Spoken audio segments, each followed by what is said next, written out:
ये मृत्यु का एक अन्य स्वरूप है। मृत्यु वो भी होती है जहां मनुष्य निर्धारित दायित्व को पूर्ति करने से पीछे हटता है, भागता है, उसे भी मृत्यु कहा जाता है।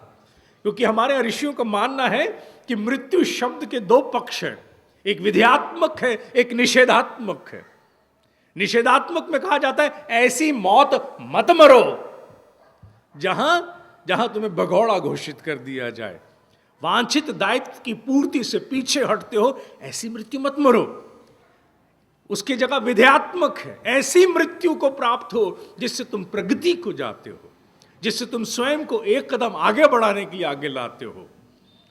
ज्ञानी जनों का कहना है मृत्यु शब्द के सही स्वरूप को जानने के बाद, यमराज के भावार्थ को जानने के बाद, जो बायोलॉजिकल डेथ है उसका भय भी धीरे धीरे समाप्त होता जाता है। जिसने रोज रात को मरना सीख लिया, उसके लिए किसी एक दिन बायोलॉजिकल डेथ को प्राप्त होना कोई बहुत बड़ा विषय नहीं रह जाता, क्योंकि वो इसके साथ चिर परिचित हो चुका होता है। इतना चिर परिचित जिसका हिसाब नहीं। लेकिन बहुत सारी किंवदंतियां होती हैं जो मनुष्य को कहीं ना कहीं भगाती हैं।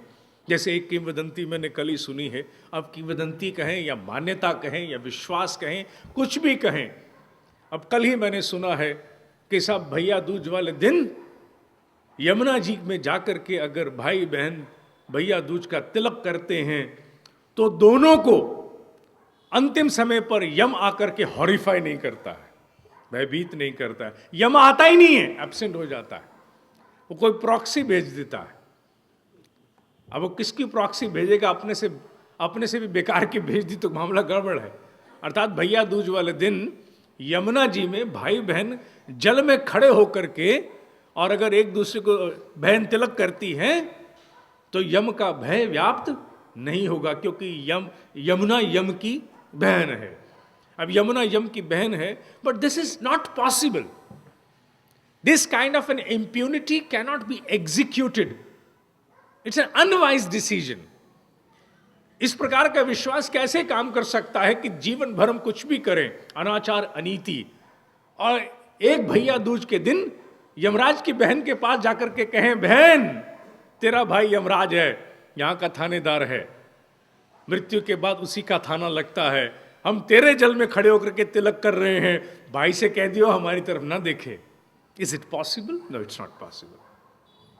इस प्रकार की बातों ने मनुष्य को जहां एक तरफ भयभीत किया, वहीं उसको भ्रमित भी किया कि यम के भय से मुक्त होने के लिए अमुक अमुक कार्य करना चाहिए। बैतरनी नदी पार नहीं होगी, बड़ी मुश्किल है, कठिन है, गऊ दान देनी पड़ेगी, वरना बैतरनी पार नहीं कर सकते हो, etcetera etcetera. This is not possible in the world of almighty. अगर वो ओम है, अगर वो कृष्ण है, अगर वो राम है, अगर वो नारायण है, तो वहां इस प्रकार की मिथ्या चल नहीं सकती है। उसके यहां कुछ भी समाप्त होने के लिए नहीं है, कुछ भी अनायास रूप से कष्ट देने के लिए नहीं है। Everything is evolutionary. हर कण, हर पल, हर हरकत प्रगति के लिए है, आगे बढ़ने के लिए है।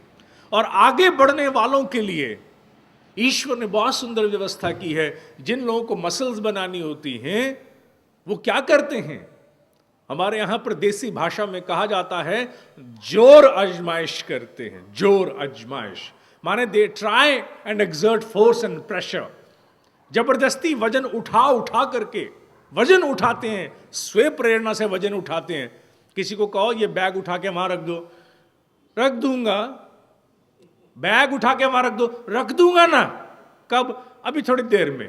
क्यों? कौन उठाएगा? और जब शरीर बनाना होता है तो अपनी इच्छा से वजन उठाते रखते, उठाते रखते, बड़े से बड़ा वजन उठाते हैं। क्यों? क्योंकि वो वजन रूपी ऑब्स्टिकल पार करते ही ये मसल फूलना शुरू करती है। क्योंकि वजन बाधा है जो शक्ति संचय और शक्ति अर्जन में सहायता कर रहा है। और यही बात प्रकृति में है। प्रकृति अगर ऑब्स्टिकल भी देती है, अवरोध भी देती है, तो उसका भावार्थ एक ही होता है कि जीव को और आंतरिक रूप से सबल सदृढ़ बनाया जाए। You come out of that problem with more energy, with more force, more ability. यही उसका एक अभिप्राय है, दूसरा नहीं। इसलिए बहुत आवश्यक है कि हम मृत्यु शब्द का भावार्थ ठीक ठीक से समझ लें। मृ माने मिट्टी, अत्यु माने छलांग लगाना, किसी प्रकार की भी निर्जीवता से परे होना, एक समीक्षा को प्राप्त होना, असेसमेंट को प्राप्त होना, और फिर अपने आप पर स्व अनुशासन लागू करके नई शुरुआत करना मृत्यु की प्रक्रिया के साथ न्याय है। और मात्र उसको शरीर के जाने तक सीमित कर देना, यह ठीक उसी प्रकार है जैसे गुरु रूपी अनादि शक्ति, आदि शक्ति को जब हम ये कह के प्रयोग करते हैं बड़ा गुरु आदमी है, तो हम क्या करते हैं, अनंत अनादि शक्ति को काट देते हैं, समाप्त कर देते हैं। गुरु आदमी है, गुरु। यही भाव मृत्यु के साथ भी जब हम कह देते हैं, क्या हो गया, तो मृत्यु माने में मर गया, मर गया ना। मृत्यु बहुत बड़ा शब्द है जो मनुष्य को, एक हिंदी में हमारे यहाँ शब्द है जिसका अंग्रेजी का निकटवर्ती शब्द एक ही है, ज़्यादा नहीं है, वो है प्राण प्रत्यावर्तन। अंग्रेजी का शब्द न्याय तो नहीं करता, फिर भी रेजुविनेशन। अब रेजुविनेशन या प्राण प्रत्यावर्तन एक ऐसी प्रक्रिया है जो मरे बिना हो नहीं सकती। मरना कौन सा और मरना कैसा, इस पर आज हमने कुछ प्रकाश लिया है। धन्यवाद।